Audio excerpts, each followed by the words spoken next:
Grab your coffee, get comfy, and let's dive into four of my most worn dainty luxury gold necklaces from Cartier, two from Cartier, one from Van Cleef and Arpels, and one from Louis Vuitton, complete with personal stories of when and where I bought them, and why they're still part of my everyday collection.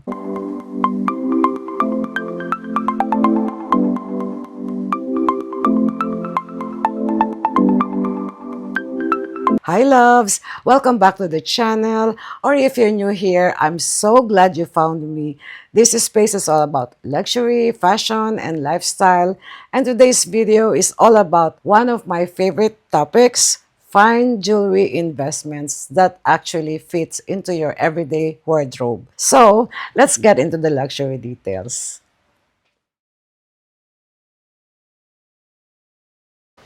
First is the Cartier D'Amour necklace large model, which I purchased in 2022 from Cartier Greenbelt. It features a single round brilliant cut diamond bezel set in 18 karat yellow gold. It's minimalist, delicate, and sits beautifully at the collarbone. This is the kind of necklace you wear without thinking because it elevates even the most casual look, like a basic t-shirt, blazer, or a silk cami at the collarbone on a brunch day. Let me just move closer so you can clearly see it. This is how it looks on me when worn solo. Now, this is the layered look.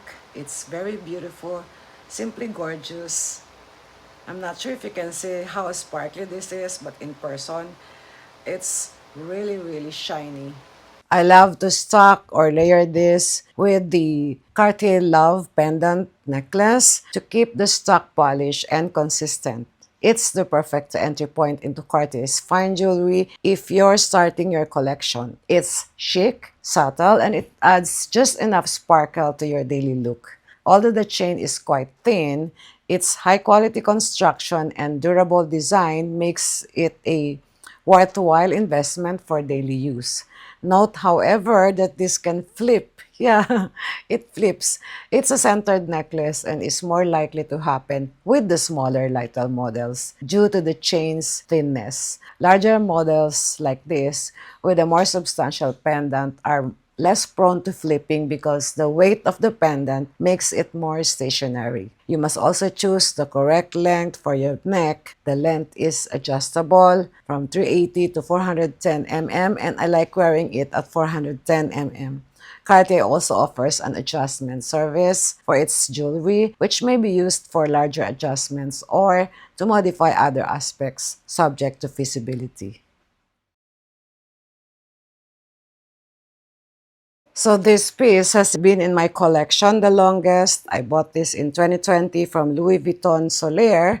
It's the BB Star Pendant, pink mother of pearl, and it's, I think, is such an understated gem from Louis Vuitton's fine jewelry line. The pink mother of pearl gives it that soft, elegant glow feminine without being too sweet. And the iconic algae flower shape keeps it recognizable without screaming logo. It's very quiet luxury. The delicate size of the monogram flower motif makes it easy to wear alone or styled with other jewelry as well. And there's a little surprise detail I love. It's accented with a brilliant diamond. You only notice it up close, but it's such a thoughtful touch and adds that little sparkle from a different angle. This is the piece I reach for when I want something delicate with a touch of warmth. It layers beautifully and adds that soft movement when worn.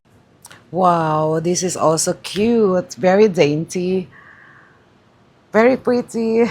I love this. How about you guys? What do you think of this necklace? Try pairing it with a rose gold chain or a dainty pearl choker to complement the mother of pearl tones. I also love styling this with cozy neutral knits or silky nude camis for that effortless vibe. And this one is also a centered necklace. Even 5 years later, it still feels just as special as the day I bought it. I've picked this chunky heart pendant with a little bit thick chain. right here. So I think they look beautiful together. This one has a fixed length design, so when you want to extend it, you can use a gold chain extender. However, many necklaces, particularly fine jewelry pieces, are made with a single fixed length to maintain that intended design and aesthetic. But if you could find the version that's adjustable, I would recommend go for it. The only downside of this necklace is you can't wear it while showering.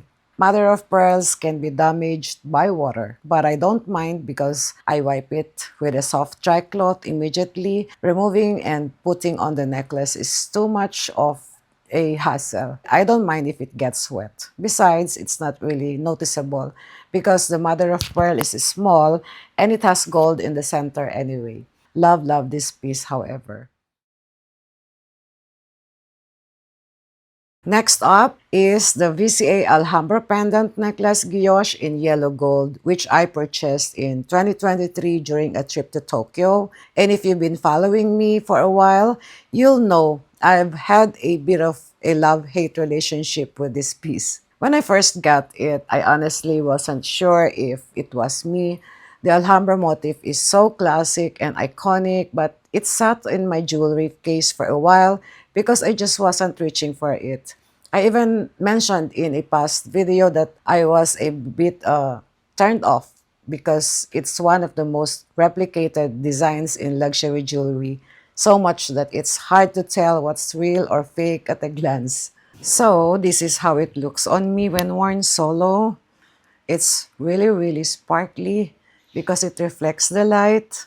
This one is in the longest setting, by the way. Now, after the love-hate relationship I have had with this piece, I've started to fall in love with it again, especially after experimenting with layering and styling it with more tailored or minimal outfits. The guilloche finish is stunning. It reflects light in such an elegant, understated way, and now I really appreciate how timeless and special it feels. Because it sits mid-length, I like pairing it with a fine choker or a longer pendant for a more dimensional style. So this is the layered look. I have here a thick chain or chunky, and I think they complement each other. And it's in a longer setting. This one is in a longer setting as well. So you can also like adjust this one like a choker, and it looks like so. It's beautiful. This one, by the way, is adjustable, so it's doable. Very versatile. This one shines the most when styled simply golden gold, neutral tones, clean silhouettes. So if you're unsure about the Alhambra guilloche because it's prone to scratching, you can opt for the hammered version. But don't count this out. Sometimes you grow into your luxury pieces, and that's part of the beauty. It's grown into one of my most treasured necklaces, and I do recommend it. This, by the way, is adjustable, as you can see, or can be made adjusted to ensure perfect fit for more creations. And last but not least, the Cartier Love Pendant Necklace, 3 diamonds. I purchased this back in 2021 from Cartier Greenbelt, and it has been in my collection for 4 years now.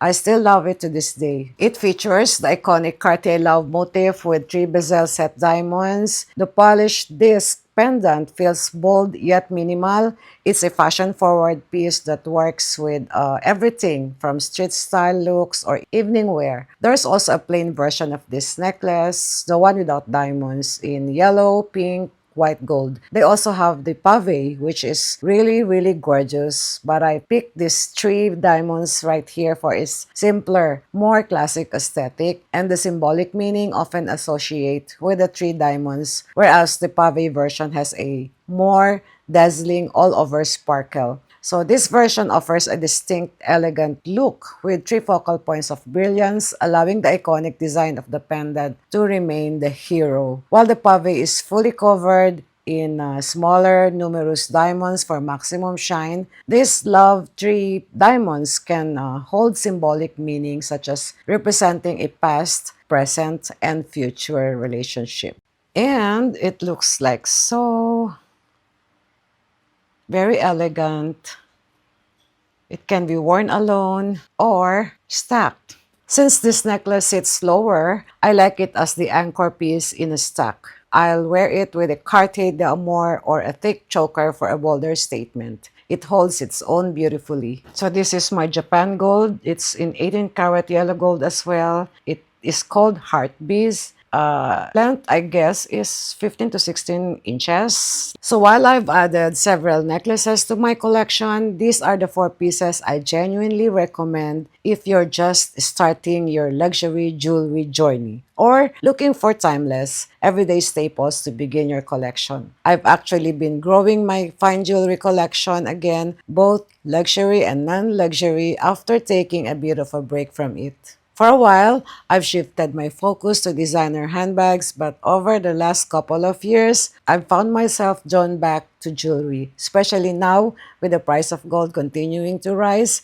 Jewelry just feels like a more meaningful and lasting investment. These pieces hold their value. Also, they hold memories and they become part of your daily life in a way bags sometimes don't. And while I'm getting ready for errands, travel, brunch, or at home, these 4 necklaces have become go-to staples in my rotation.